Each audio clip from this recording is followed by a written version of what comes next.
Bismillahirrahmanirrahim. Assalamualaikum warahmatullahi wabarakatuh. Bismi ajin nahausamin wadarsamin. Bismi ajin samkhausabarhudin. Biwasilati Syekh Muhammad Abdul Ghufran Al-Bandani radhiyallahu an. Al-Fatihah. A'udzu billahi minasyaitonir rajim. Bismillahirrahmanirrahim. Alhamdulillahirrahmanirrahim. Maliki yaumiddin. Iyyaka na'budu wa iyyaka nasta'in. Ihdinas siratal mustaqim. Shiratal ladzina an'amta 'alaihim ghairil maghdubi 'alaihim waladdallin. Alhamdulillahirabbil alamin.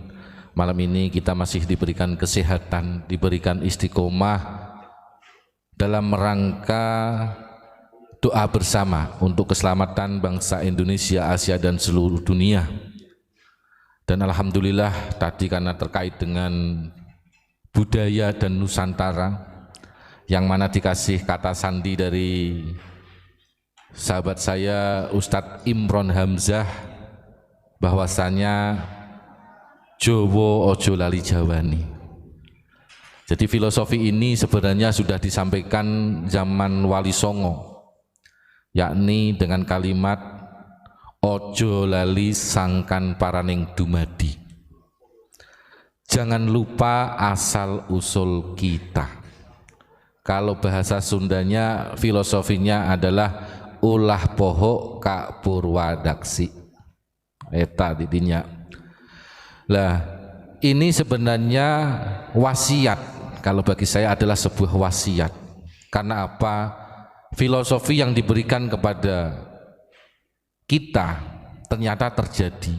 500 tahun yang lalu Wali Songo dan para wali-wali yang ada di Nusantara ini sudah memberikan peringatan, memberikan warning, wasiat kepada kita semua. Bahwasanya jangan sampai lupa dengan asal usul kita.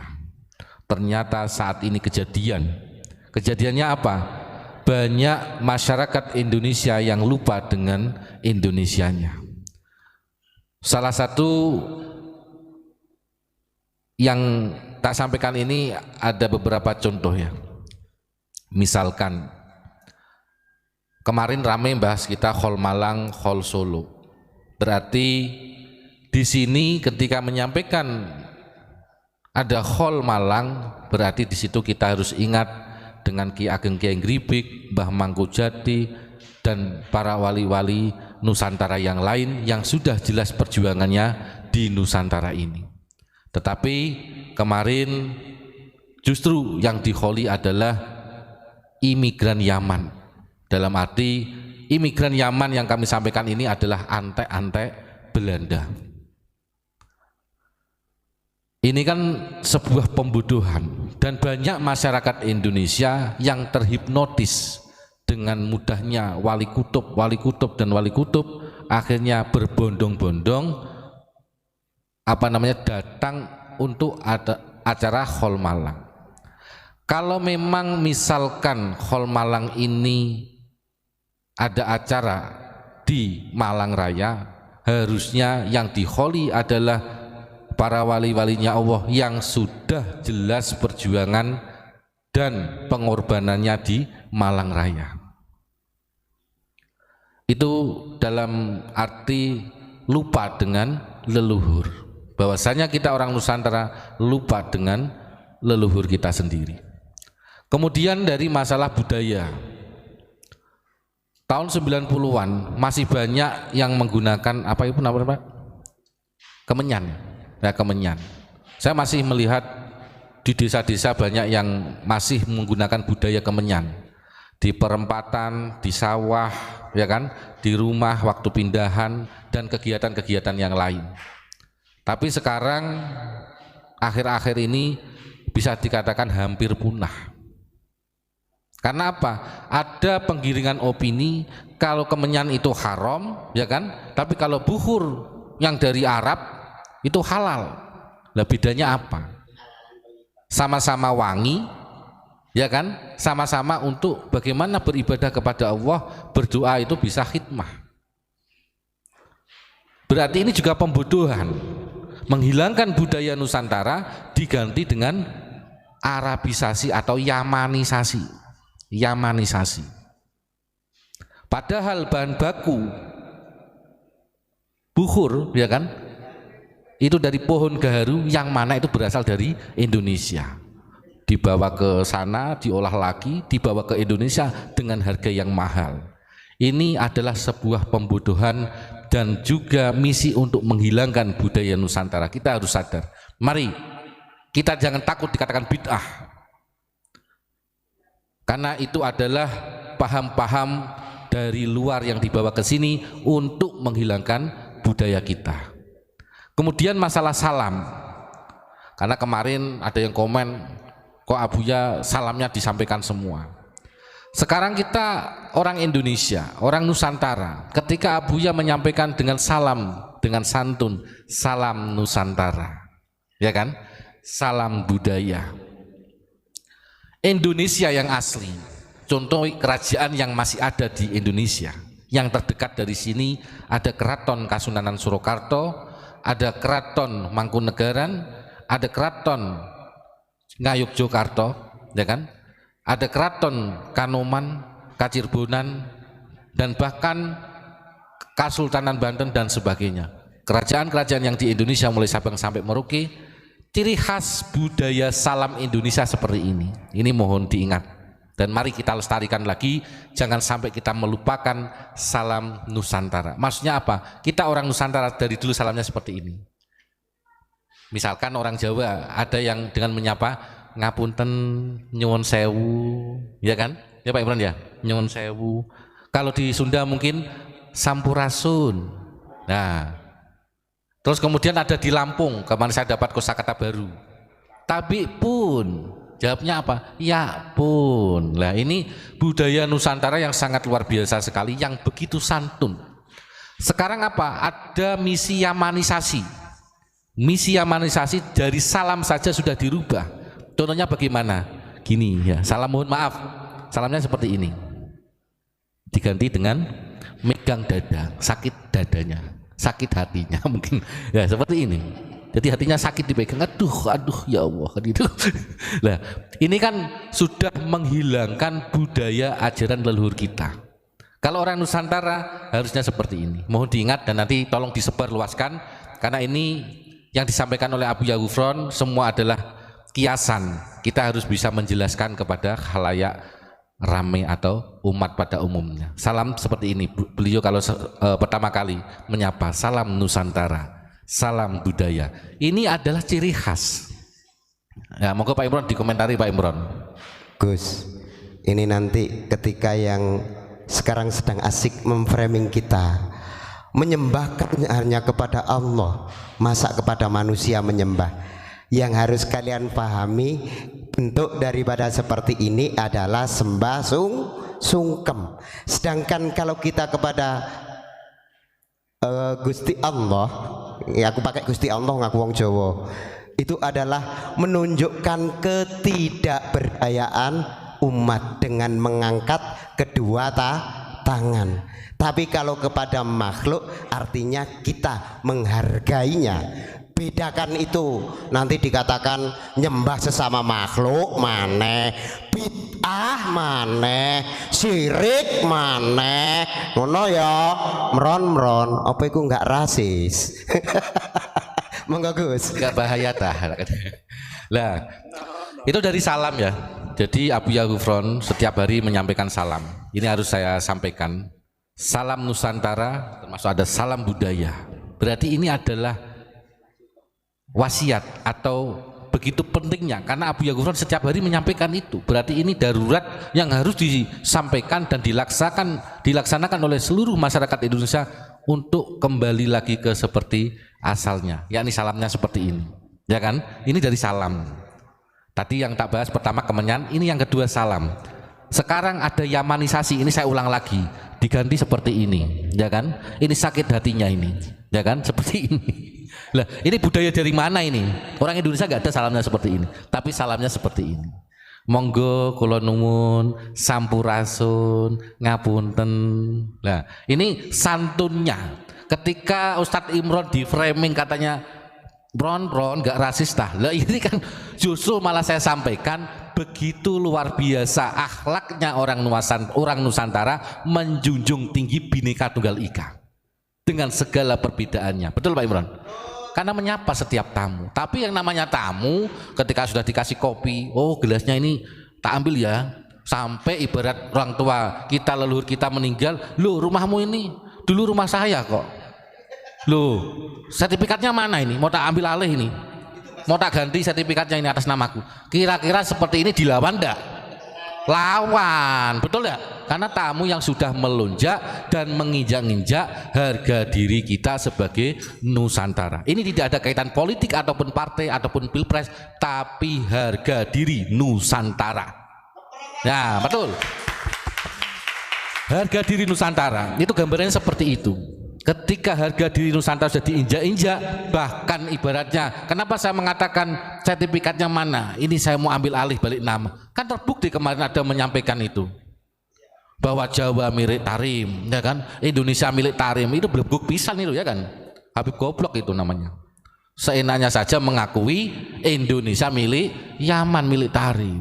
Nah ini penjenengan itu, saya mengatakan sampai penjenengan ini saking halusnya Pak Ibron, ya kan? Kalian semua itu adalah pendatang, ya kan? Sudah dihormati, dimuliakan di Nusantara ini, pada saat ini sudah ngelunjak. Kemarin banyak kasus-kasus sampai termasuk orang pribumi, kiai diintimidasi, dipersekusi, bahkan ada juga yang dipukul. Videonya banyak itu. Ini merusak akhlak Nusantara yang sudah dari dulu kala terkenal santun. Ini dari salam. Kemudian saya bahas lagi yang ketiga dari budaya yang sudah mulai dihilangkan, ada penggeseran, adalah dari segi baju. Kalau kita orang Nusantara, ya kan, pakai baju batik, baju hitam, pakai sarungan, ya kan, terus pakai songkok hitam. Ini adalah budaya kiai-kiai Nusantara. Sekarang juga ada Yamanisasi. Yamanisasi dengan apa? Pakai jubah seperti Batman apa kan, Pak? Superman apa Duster itu lah, pokoknya kuwi. Jadi ada misi Yamanisasi yang merubah budaya dalam hal pakaian. Jadi kalau sudah mereka menganggap bahwasanya ini adalah apa namanya, budaya Arab, ini pakai jubah dan seterusnya. Akhirnya apa? Anak-anak sekarang dengan adanya penggeseran budaya dari pakaian budaya yang diganti Yamanisasi tersebut, akhirnya apa? Banyak yang lupa diri.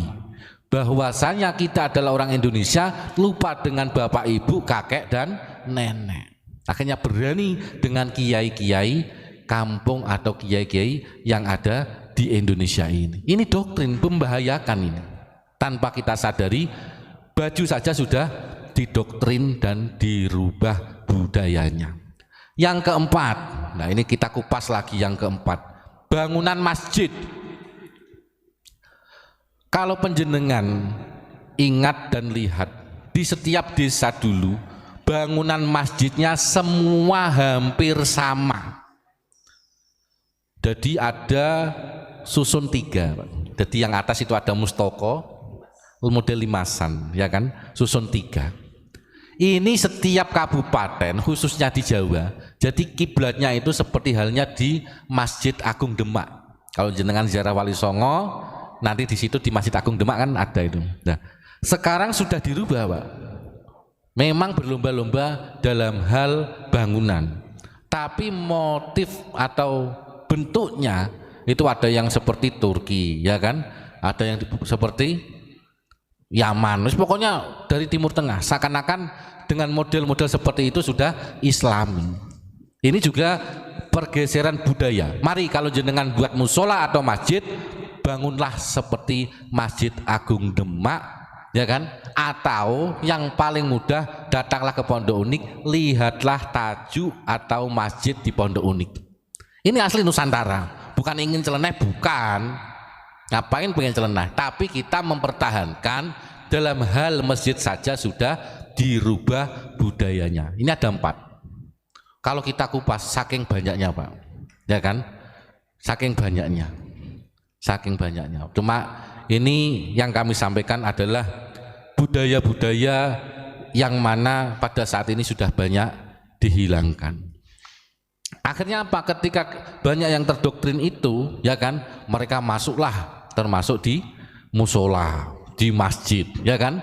Jadi mereka itu memasuki, ini mohon maaf saya pelajari ya, karena saya juga keliling, memasuki majelis-majelis kiai-kiai kampung. Mereka pura-pura silaturahmi, ya kiai, ya ustadz, wah antum luar biasa, khair modelnya kan gitu ya kan, khair dasmu. Nah akhirnya apa? Ketika mereka sudah mendekati dengan politik salju, ketika kiai tersebut sudah meninggal, apa yang terjadi? Jamaah santri semua dirampas, direbut dan didoktrin. Seakan-akan dia yang menerima wasiat dari kiai tersebut untuk melanjutkan memegang jamaahnya. Padahal itu adalah misi terselubung untuk mencuci otak, menggiring opini bahwasanya wali itu dari Yaman. Ya kan? Wali itu keturunan Yaman. Termasuk mereka doktrin Wali Songo dari Yaman. Itu goblok itu namanya. Ya kan? Nah, alhamdulillah hari ini di Keraton Kanoman sudah dijelaskan.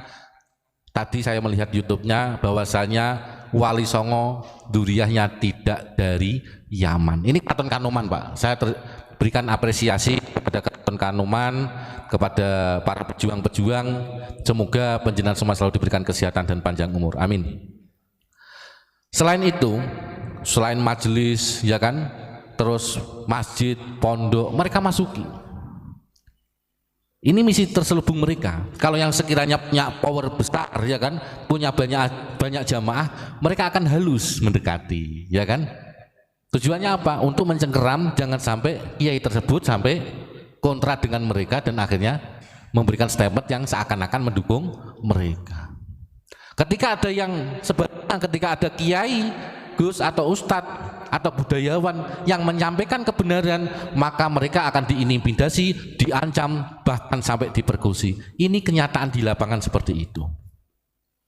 Ini kenyataan di lapangan seperti itu, mohon maaf. Kemudian akhirnya mereka sudah berani masuklah di tubuh NU.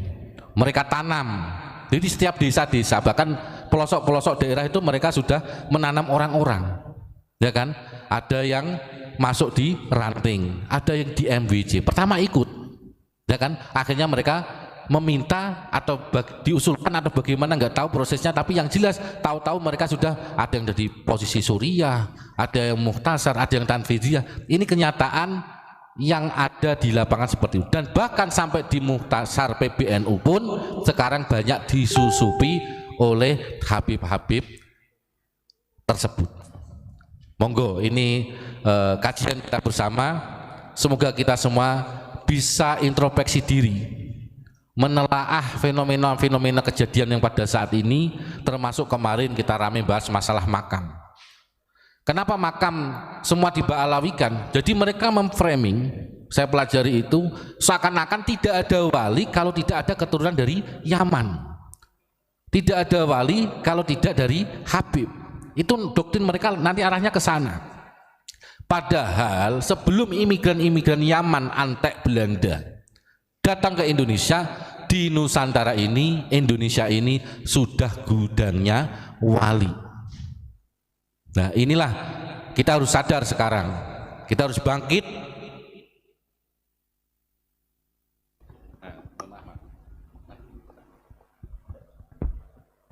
Mohon maaf habis. Pada saat ini kita harus sadar dan bangkit bahwasanya kita orang Nusantara mempunyai harga diri, mempunyai kebudayaan, mempunyai tradisi, dan mempunyai sanad guru dan sanad ilmu, yang mana sanad ilmu dan sanad guru kita berasal dari ulama-ulama Nusantara, bukan dari Yaman. Karena kemarin ada doktrin juga kalau tidak ada Habib kesini, orang Indonesia tidak tahu apa-apa atau tidak bisa apa-apa. Ini pembodohan. Harus kita lawan. Sebelum antek-antek Belanda, imigran Yaman datang ke Indonesia ini, ulama Nusantara sudah mengajarkan kita tentang keilmuan, tentang torekoh. Makanya Abu Yagufron kemarin begitu tegasnya menjaga marwah torekoh, ya kan? Karena sudah digiring ke ranah politik, termasuk Jatman. Kemudian Abuya Muhammad Ghufran Al-Bantani menjaga marwah NU, karena pada saat ini juga dibuat alat politik oleh oknum-oknum pengurus PBNU. Kalau tidak percaya apa buktinya? Coba diaudit, cek itu rekening masing-masing pengurus. Semua pengurus tanpa terkecuali, cek diaudit rekeningnya. Ya kan? Beli mobil Velfire dari mana? Beli mobil Alphard dari mana uangnya? Nanti akan ketemu semua. Nah, ini kita menjaga marwah NU, marwah Torekoh, marwah Nusantara, jangan sampai kita semua menjadi budak-budak imigran Yaman. Mungkin sementara itu dulu. Terima kasih. Wabillahi taufiq wal hidayah. Wassalamualaikum warahmatullahi wabarakatuh. Salam Pancasila.